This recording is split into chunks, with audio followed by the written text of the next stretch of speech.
wote nyoka uyai muhuwandu wenyu timutsigire Nyokayemabhunu munzowezanu Nyokayemabhunu mujiba wageza Nyokayemabhunu atambudza dambudzo Ladies and gentlemen, welcome to the Republic of Distractions, where a man is sitting in a foreign jail fighting for his freedom, while those claiming to fight for him are busy fighting each other for views, ego, clout, and airtime. His name, Wellington Masiyiwa, known to his followers as Nyokayemabhunu, the man who dared speak too loud, mobilize too far, and punch too hard. But instead of uniting around his defense, Zimbabwean digital revolutionaries have turned this case into a Shona Netflix telenovela starring Pardon Gambakwe, the real MVP, the guy who actually found Nyoka in jail, realized he had no lawyer and hired one using his own money. Saruwaka, the revolutionary preacher-in-chief who speaks in parables, collects money from Zimbabwe and South Africa, and then forgets to pay the lawyers. DJ Holly, the social media DJ turned fact-checker who spends more time swinging at Gambakwe than at the ZANU-PF system that jailed Nyoka in the first place. And the plot? Pure chaos. How did it fall apart? Here's the anatomy of a backstabbing revolution. When Nyoka got arrested, it was not the WhatsApp warriors or the YouTube panelists who found him. It was Pardon Gambakwe. Yes, the same man now being dragged through the mud who tracked down Nyokayemabhunu's whereabouts, verified he was incarcerated and alone, and realized that there was no legal team, no defense strategy, no documentation, and absolutely no help coming.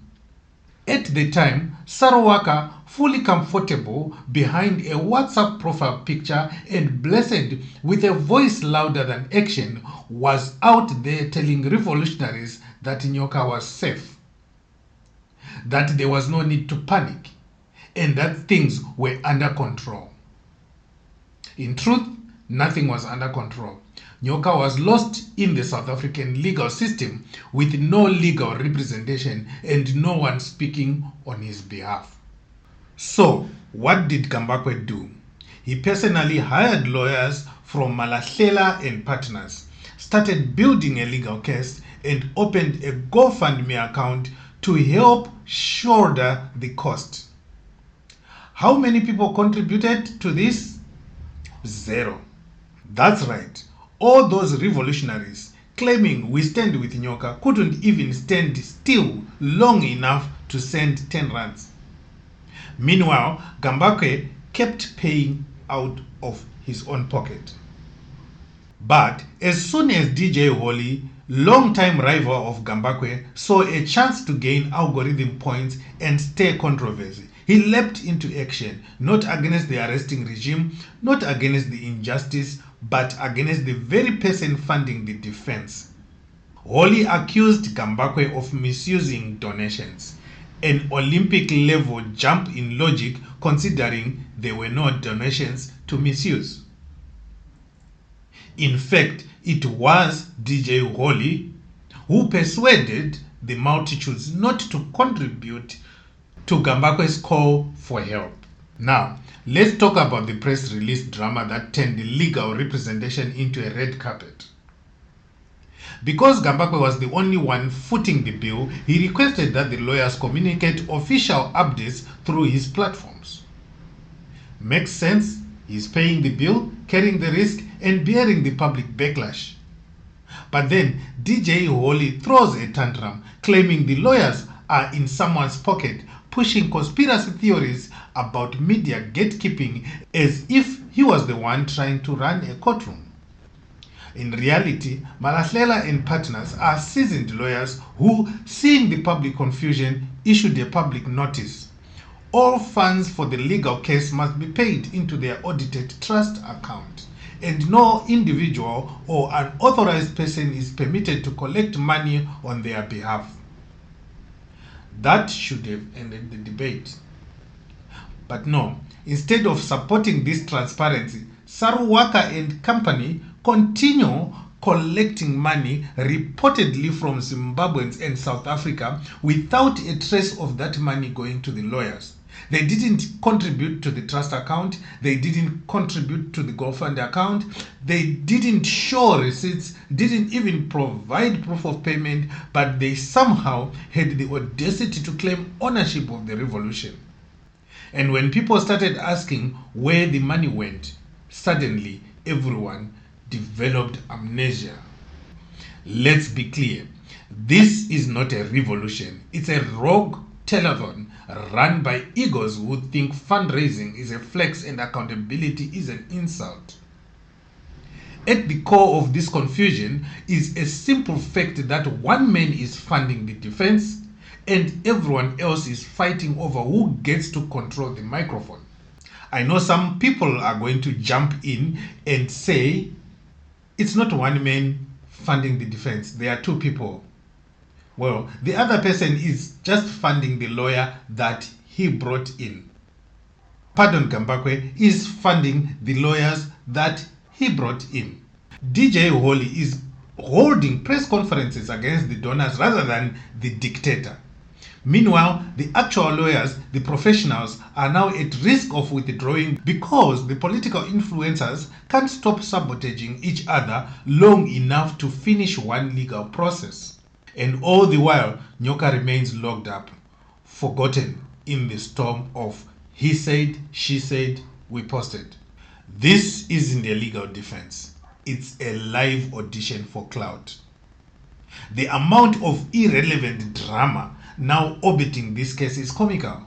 We've got people demanding the lawyers talk to everyone as if this is an ANC press conference, not a criminal case. We've got self-proclaimed generals threatening to withdraw spiritual support from the case if their names aren't mentioned on flyers. We've got press conferences turning into boxing match promos.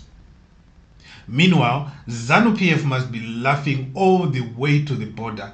Why bother infiltrating the opposition when they are busy eating each other over who gets to live stream what? Let's get real. This isn't activism. It's activism theater. No one is coordinating. No one is auditing. Everyone is talking past each other. And somewhere in that mess, the only man who actually matters, Nyoka, is being lost in the noise. It's time for an actual movement. At this rate, we have two options.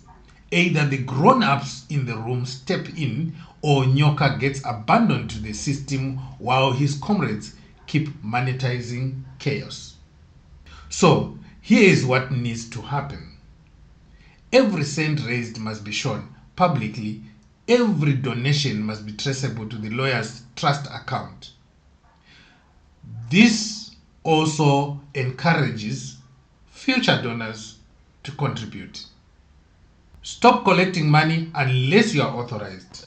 If your name isn't on the lawyer's release, step back. Number 3, refocus the media energy. Fight Mnangagwa's regime, not each other. Number 4, stop treating the lawyers like PR officers. They are hired to defend a client, not to give YouTube exclusives. Number 5, create a public oversight team. Even a 3-person team of non-activists or lawyers to report weekly on spending and case progress. No secrets, no sabotage. Right now, this is not a legal defense campaign. It's a social media cockfight. The only person who deserves donations is the one who can produce a lawyer's invoice with proof of payment. The only cause worth fighting for is the actual defense strategy, not YouTube bragging rights. The only people worth following are those bringing receipts, not gossip, not vibes, not hashtags. Until then, this isn't a revolution. It's a well-scripted tragedy with terrible actors, no script supervisor, and the lead character locked in a cell, while the supporting cast fights over who gets to roll the credits. Keep it locked to Zimwaves TV, where we expose every fraud, clap back at every fake, and remind you that the revolution needs receipts, not rehearsals. Subscribe before someone tries to accuse us of keeping the lawyers in our pockets too.